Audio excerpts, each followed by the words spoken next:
नमस्कार दोस्तों, मैं आपका साथी आपका भाई लेके आया हूँ एक स्पेशल कहानी। मेरी कहानी का उद्देश्य होता है केवल आपके अंदर चेतना को जगाना, आप में जागृति पैदा करना, आपको मोटिवेशन देना और आपको कुछ कर गुजरने की क्षमता आपके अंदर प्रदान करने की कोशिश मेरी रहती है।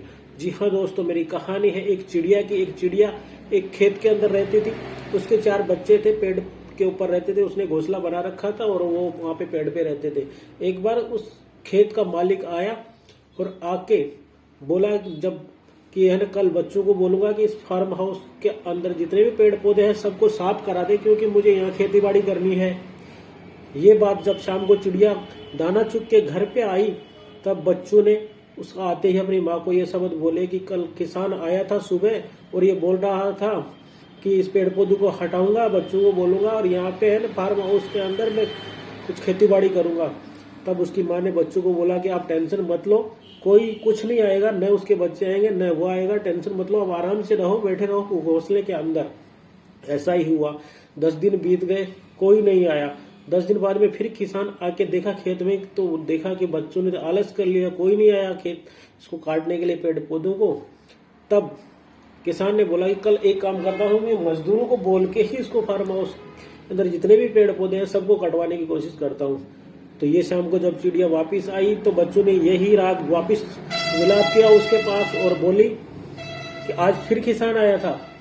बच्चे बोले आज फिर किसान आया था, आज बोल रहा था कि मैं कल मजदूर लाऊंगा और मजदूर लाके इस पेड़ पौधों को सारे को साफ कर देंगे। तब चिड़िया ने बोली कि आप टेंशन मत लो, कुछ नहीं होगा। थोड़ा टाइम फिर बीत गया, 10-5 दिन बाद ऐसा कोई नहीं हुआ, कोई मजदूर नहीं आए। मगर थोड़े दिन बाद में फिर किसान आया और आके सुबह सुबह देखा कि न तो मजदूर आए न उसके बच्चे आए। तो किसान ने बोला कि कल मैं खुद ही आता हूँ और मैं खुद ही इस काम को करूंगा। शाम को जब आई चिड़िया तो बच्चों ने वही चीज बोली। यही चीज बोलते ही फिर माँ ने उस बच्चों को बोला कि अब वो सही बोल रहा है, अब आपको चलना चाहिए, अपने को दूसरे स्थान पे चलना चाहिए। तब लड़कों ने एक चीज बोली, जो उनके चिड़िया के बच्चे थे, उन्होंने बोली कि आप तो बोल रहे थे कि कुछ नहीं होगा, कुछ नहीं होगा। आज जब किसान आके ऐसा बोला तो आपने ऐसे कैसे बोल दिया कि वो कल आएगा, आप कैसे मानते हो इस चीज को? तो बोले आज उसने खुद ने ये बोला है कि मैं ये काम करूंगा, तो उसने खुद के ऊपर अगर ये ले लिया ना तो कल जरूर आएगा। ऐसा ही हुआ। सुबह मॉर्निंग होते ही वो वहां पे आ गए किसान, पेड़ पौधे काटने वाला था। तब तक वो चिड़िया ने अपने बच्चों को 10 दिन की 15 दिन की ट्रेनिंग के अंदर थोड़ा थोड़ा उड़ना सिखा दिया था। अब जैसे ही किसान आया, पेड़ पे कुल्हाड़ी चालू की तो बच्चे उड़ते उड़ते छोटे छोटे पहले उससे उड़ते उड़ते जाके दूसरे फार्म हाउस पे अपना पेड़ के ऊपर चिड़िया पहले ही घोंसला बनाई थी वहां जाके बैठ गए। तो दोस्तों, इस कहानी का उद्देश्य भी यही होता है कि आप अगर दूसरे के इशारों पे चलते हो, दूसरे पे डिपेंड रहते हो, तो आप जिंदगी में कुछ नहीं कर पाओगे। अगर आपने जिस दिन खुद ने ठान लिया ना मैं ये करूंगा, तो आपको दुनिया झुका नहीं सकती।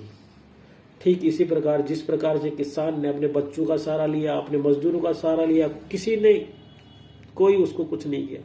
मगर जब उसने निश्चय किया तो उस दिन वो आया तो उसने काम भी किया। तो दोस्तों, मेरी कहानियों का उद्देश्य केवल आप में मोटिवेशन पैदा करना है। तो आप लाइक कीजिए मेरी कहानी को, सब्सक्राइब कीजिए अपने दोस्तों के साथ में। आगे भी लेके आऊंगा ऐसी ही मोटिवेशन कहानी।